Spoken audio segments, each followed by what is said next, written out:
আপনি জান্নাত পাওয়ার আশা রাখেন, জাহান্নাম থেকে বাঁচার আশা রাখেন।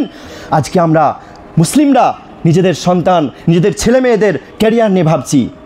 আপনি জানেন না, সুস্পষ্ট সেই হাদিস থেকে প্রমাণিত আছে, একেবারে সহিহ মুসলিমের হাদিস, রাসূলুল্লাহ সাল্লাল্লাহু আলাইহি ওয়াসাল্লাম তিনি কিয়ামতের আলামত বর্ণনা করতে গিয়ে একটা আলামত বলেছেন যে ইয়াতাতাওয়ালুনা ফিল বুনিয়ান।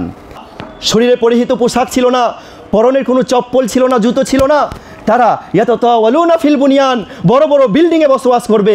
এটা হচ্ছে কিয়ামতের আলামত। আচ্ছা বলেন, কিয়ামত কাছে আসছে নাকি কিয়ামত দূরে সরে যাচ্ছে? কাছে আসছে, তাই না? তাহলে ক্যারিয়ারের চিন্তা কেন করছেন?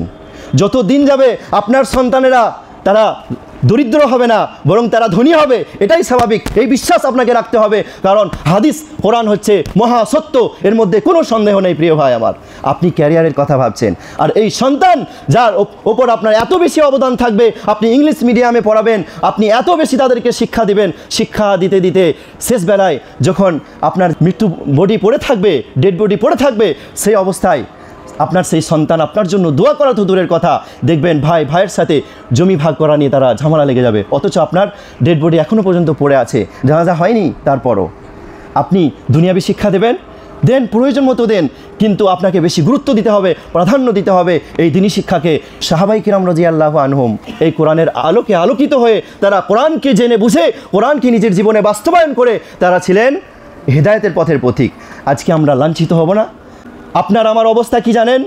প্রিয় ভাই আমার, একটা উদাহরণ আমার মনে পড়ে গেল। একজন হাইকোর্টের উকিল, তিনি তার মৃত্যু পিতার জানাজায় উপস্থিত হয়ে অঝোর কান্না করছেন, খুবই কান্না করছেন। জানাজার সালাত শেষে ইমাম সাহেব সেই উকিল সাহেবকে বলছেন যে আপনার নিজের পিতা মারা গেছেন, কষ্ট হওয়াটা স্বাভাবিক, আপনি ধৈর্যহারা হয়েন না, আপনি সবর করেন, ধৈর্য ধরেন, আপনি ভেঙে পড়েন না, আপনি নিজের পিতার জন্য দোয়া করেন। তখন সেই উকিল সাহেব ইমাম সাহেবের এ কথা, এই সান্ত্বনা দেওয়ার কথা শুনে উত্তরে কি বলছেন জানেন?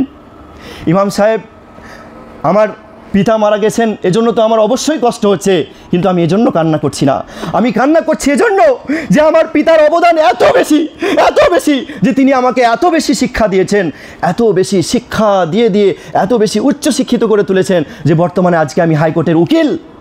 কিন্তু আজকে শেষ বেলায় আমার অবদান কি পিতার ওপর? যে এই জানাজার সালাতের দোয়া অর্থ বোঝা তো দূরের কথা, সামান্য জানাজার সালাতের দোয়াটাও পর্যন্ত মুখস্থ নেই। সুবহানাল্লাহ। আজকে আপনি নিজেকে মুসলিম বলে দাবি করছেন, আপনি জান্নাত পাওয়ার আশা রাখেন, জাহান্নাম থেকে বাঁচার আশা রাখেন। আপনার আমার অবস্থা কি বুঝতে পারছেন?